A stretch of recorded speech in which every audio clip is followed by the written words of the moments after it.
Brother, hi bro. సంక్రాంతికి 3 సినిమాలు వస్తున్నాయి కదా, గేమ్ చేంజర్, డాకు మహారాజ్, సంక్రాంతికి వస్తున్నా.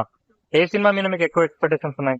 నాకైతే మూడింటి మీద ఉన్నాయి. ఫస్ట్ అయితే శంకర్ గారి సినిమా మీద గేమ్ ఎందుకంటే ఫస్ట్ రిలీజ్ అవుతుంది కాబట్టి, సో దాని గురించి ఎక్సైట్మెంట్ ఉన్నాను నేనైతే.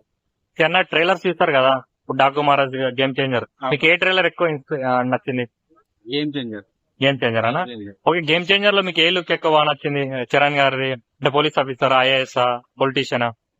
అన్ని నచ్చినాయి, కానీ నాకు వచ్చే అది ఫ్లాష్ బ్యాక్ లో సెకండ్ హాఫ్ లో అది పంచగట్టు అది లింగి బాగుంది. సో దాని గురించి నేనైతే ఈగల్ గా వెయిటింగ్. ఎందుకంటే శంకర్ గారు చెప్పారు, సుకుమార్ గారు చెప్పారు ప్రీ రిలీజ్ ఈవెంట్ ఒక 30 minutes 40 minutes అయితే మనకు చరణ్ గారు నేషనల్ అవార్డు ఇచ్చేస్తారని అన్నాడు. సో దానికోసం యాక్టింగ్ కోసం నేను ఈగల్ గా వెయిటింగ్. అంటే ఓకే అన్న, మన శంకర్ గారి మార్క్ కనబడుతుందా మీకు? 100% స్టోరీ చెప్తాను అంతే కదా. గేమ్ చేంజర్ ఈగల్ గా వెయిటింగ్ చూడాలని అనిపిస్తుంది. రోబోట్ లో వచ్చినది, దాని తర్వాత వచ్చిన ఐ కానీ 2.0 కానీ మన వచ్చిన ఇండియన్ 2 కానీ అంతగా కాలేదు. సో దానికోసం గేమ్ చేంజర్ అనేది ఆ మార్క్ కనిపిస్తుంది నాకు. సో మళ్ళీ కంబ్యాక్ ఇవ్వాలని నేను అనుకుంటున్నాను. ఓకే అన్న, మరి ఇప్పుడు గేమ్ చేంజర్ లో మీకు బాగా నచ్చిన అంటే ఏంటన్నా అసలు ట్రైలర్ చూసినప్పుడు? ట్రైలర్ చూసినప్పుడు అయితే విఎఫ్ఎక్స్ బాగా నచ్చిన నాకు. శంకర్ గారు మార్క్ అయితే కనిపిస్తుంది నాకు. సో అలానే రామ్ చరణ్ గారు గెటప్, ప్రతి గెటప్ లో కూడా కొత్తదాన్ని అనిపిస్తుంది నాకు. సో దానికోసం అయితే వెయిటింగ్ నేను. నా పుష్ప 2 కలెక్షన్ బ్రేక్ చేస్తా అంటారా గేమ్ చేంజర్? పుష్ప 2 కాదు, ఎందుకంటే టికెట్ ప్రైస్ మనం ఎంత ఎలా పెంచారో మనం చూసేసాం, మనం ఆంధ్రాలో కానీ ఏపీలో కానీ. సో మన జరిగిన సంధ్య థియేటర్లు అలా జరిగే కాబట్టి టికెట్లు కూడా తగ్గించి మన అందరూ చేస్తారు. చేస్తే ఏపీలో కలెక్ట్ బాగా చేస్తారు, తెలంగాణ అనేది చేయలేదు అన్నా. మరి డాకు మహారాజ్ కూడా మంచి మంచి బజ్ వినబడుతుంది బయట.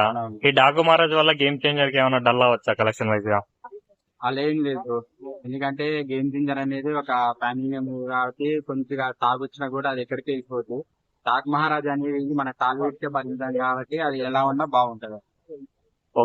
ఓవరాల్ ఇప్పుడు శంకర్ గారి మార్క్ అనేది మనకు కనబడుతుందా? అంటే శంకర్ గారి మార్కెట్ అయినా యూజ్ అవుతుందా బాలీవుడ్ లో గానీ వేరే? 100%, ఎందుకంటే బాలీవుడ్ లో మన తమిళ తీసిన అన్ని తెలుగులో గానీ నార్త్ సైడ్ గానీ ప్రీ రిలీజ్ కూడా 50 crores దాకా అయింది గేమ్ చేంజర్ నార్త్ లా. సో మన దాంట్లో కూడా చాలా బాగా నచ్చింది. గేమ్ చేంజర్ సాంగ్స్ ఎలా అనిపించాయన్న? మీకు నచ్చిన సాంగ్ ఏది? సాంగ్స్ అయితే మన వచ్చిన 2 songs కూడా ఎమోషనల్ సాంగ్స్ అవి బాగున్నాయి. సో ఆల్మోస్ట్ అన్ని 6 songs బాగున్నాయి. ఎగ్జైట్మెంట్, ఎందుకంటే సాంగ్స్ తమన్ గారు కూడా బాగున్నాయి. సో ఈగల్ లుక్ ఎలా అనిపించింది అండ్ ఆయన ఎలా అనిపిస్తుంది? సో అవును, సీఎం లెక్క చేస్తారు అందులో, చాలా బాగుంది లుక్స్ గానీ. జయసూర్య గానీ, జయసూర్య సీఎం గెటప్ అంటేనే నెక్స్ట్